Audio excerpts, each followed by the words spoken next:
Oh, hi, Eric. Oh, look, here's a good headline. Biden originally promised 100 million shots in 100 days. We are at 300 million in 150 days. That's leadership. What would the New York Times or Washington Post headline be on that, do you think? Biden falls short. Yeah, exactly. But, you're talking about the and things like that. I mean, it's amazing that if you look at Vermont now, the entire state is at 80%. There are counties in Alabama that are at 15%. So, Fox News has succeeded in turning this into a red state problem. Yeah. I mean, Eric, I'm flying a week from today to see my 98-year-old mom in her nursing home in North Carolina. I mean, it's a red state. And I think only I have to check, but I think still only half the people in her nursing home, residents and staff, are vaccinated. So as I said, I'm wearing not just a mask and an N95, but also a hockey mask and protector and gloves, because of all the fighting, because of no masking on planes. Okay, so it is. But Eric, as you always say, part of it is the both sides do it that have gotten us here, because there is no both side do it on facts and science and whatever, and yet here we are, right? Everything is politicized and everything gets covered as well. Here's 2 points of view on this, right?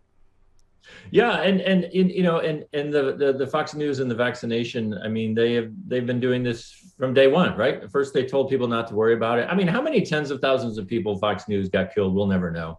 They had an elderly audience who did whatever they said. They said, don't wear a mask, don't worry, it's a hoax.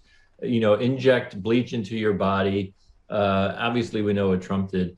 And now fast forward, and Tucker Carlson and Laura Ingraham are hot on the anti-vaxxer train, and so it's been consistent the whole time, and it's been deadly, and now we have these southern states that are just the numbers are just absolutely mind-boggling. They're appalling. Arkansas has to throw away 57,000 vaccines because they went unused. Yeah. Well, I mean, it's I guess the incoherence doesn't bother them, that Trump deserves full credit for the vaccine that you shouldn't take because it's not good. I mean, it makes no sense, right? But it doesn't seem to matter in right-wing world. No, I mean, this is the cult of personality, and once Trump came out against it, even if he vaguely sends signals from Florida that people should try to get it, I mean, they went all in on this. And it became part of the cultural war from day one. And if Biden is for it, they're against it. If Biden wants to cure people, they want people to get sick. I mean, we've talked about a cult for so many years, but my God, this is probably the best and deadliest example. But speaking of Florida, Eric, it's a perfect example. A lot of this largely started on cruise ships, which are obviously floating petri dishes, like they were before COVID. And now, they're making sure that, cruise lines can't even ask if you're vaccinated before they put a bunch of people with the Delta variant circulating on cruise ships. So this could start all over again, right? Everything is a cultural war, right? So the cruise ships say, we want to open up. Florida's a huge part of this. Governor DeSantis passed, I don't know if it was legislation or executive order or what, saying cruise ships cannot demand that passengers get vaccinated. And there was a piece last week, I saw that 80% of people who go on cruises want their ships to be 100% vaccinated. And so here's the governor of Florida saying you can't demand that they're getting vaccinated. So, I mean, again, everything is a cultural war, and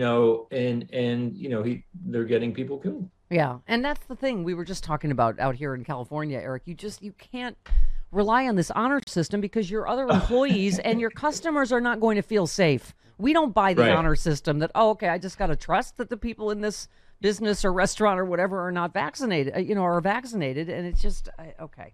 Well, and just real quick, I mean, the Venn diagram of the people who didn't get vaccinated and wear masks is zero. There is no overlap. Right. So the honor system is just absolutely ridiculous. Yeah. Yeah, well, and you wrote a great piece, as you do. The New York Times creates another both sides fiasco. This about voting. It's just, and again, there are no... as you say, Republicans want to make it harder for people to vote and easier for the GOP to invalidate election results. That is the distressing historic truth, as the party fully embraces an anti-democratic agenda. But as you say, they'll call it anything but that. But voter suppression, you write, the car wreck began with the headline in Congress, Republicans shrug at warnings of democracy in peril, making clear the article would view the topic through the eyes of the GOP. The headline stressed the Republicans were unconcerned about the issue at hand, which is exactly the message Republicans want to portray, that it's no big deal. Well, it is a big deal, and it seems like even voters get that, right?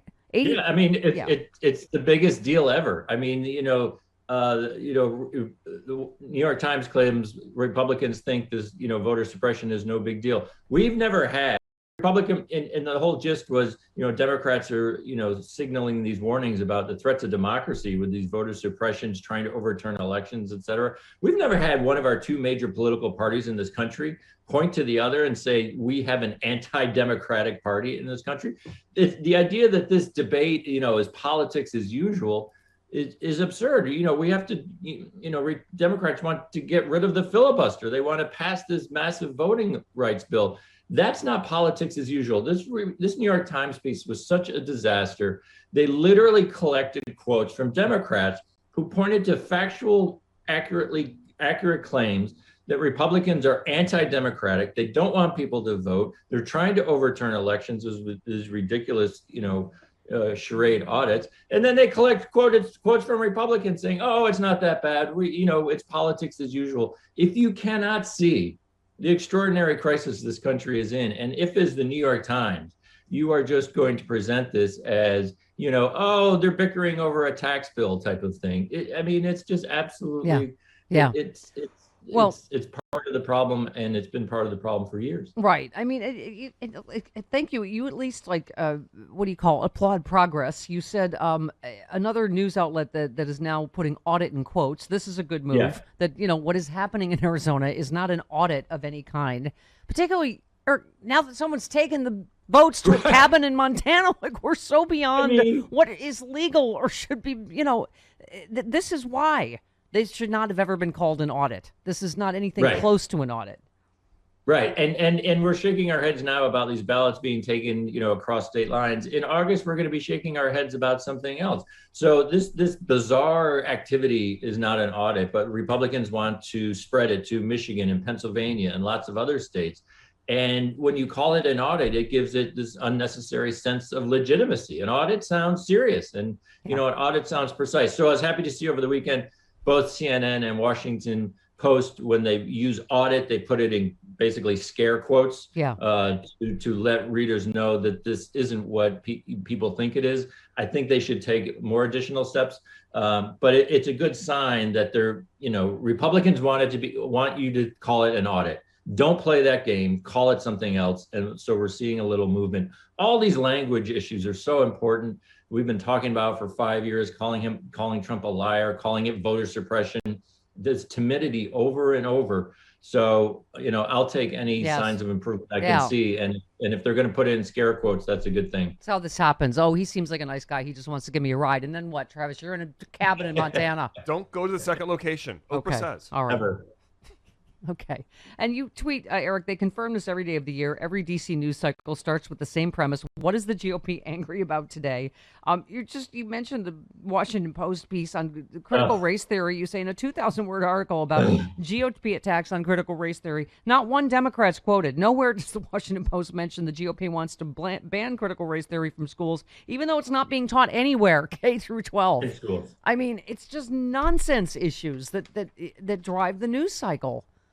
Right. It's every day the DC press wakes up and say, what is the GOP angry about? And that's the news. This Washington Post piece on critical race theory was such a mess and such a disaster that, they presented it as this, this kind of left field. And, oh, my gosh, where did this come from? It's all AstroTurf. It's all millions of dollars. It's all the Koch brothers. We've been through this through 10 years, and the Washington press, and the Washington Post looks at this and like, gee, this came out of nowhere. I can't believe this is a big deal. They don't quote a single Democrat. Yeah. The entire framing of the article was Republicans have a new midterm election strategy, critical race theory. oh, we're not going to ask a single Democrat what they think about that. Yeah. We're not going to point out the holes in any of this.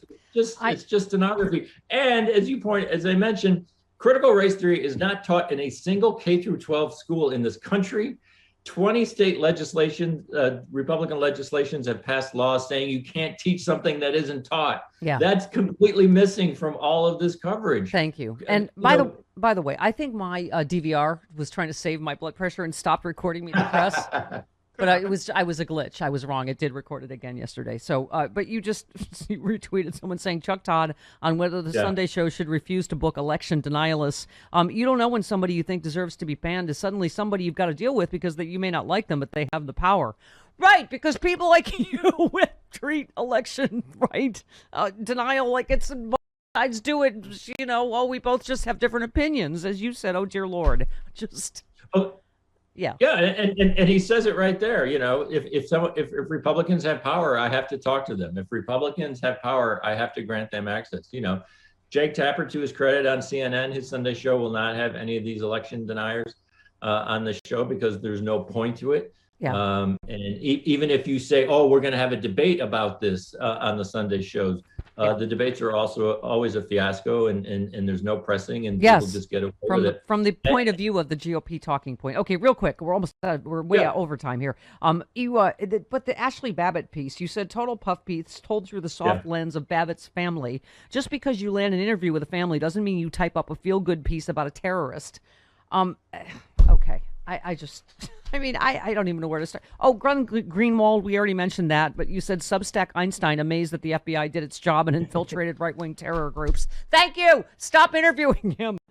And finally, because you and I are both dog lovers, thank you for calling out, what's his name? Dan McLaughlin, God, who made the horrible, not joke, whatever it was about, the Biden's dog dying. And you just said you're such an awful writer and you must have had a miserable childhood. At some point, that's the only explanation we have for these right-wing folks. And someone else tweeted about this. People are always amazed how Trump was able to, take over this movement and take over this party. He was able to do it because so many of these people are just awful, awful people. Yeah, exactly. Eric, thank you. Always a pleasure. Love your new bookcase wherever you are. Book library. Have a great week. All right, thank you. 21 minutes. Bye-bye. Bye-bye. 21 minutes after the hour. This.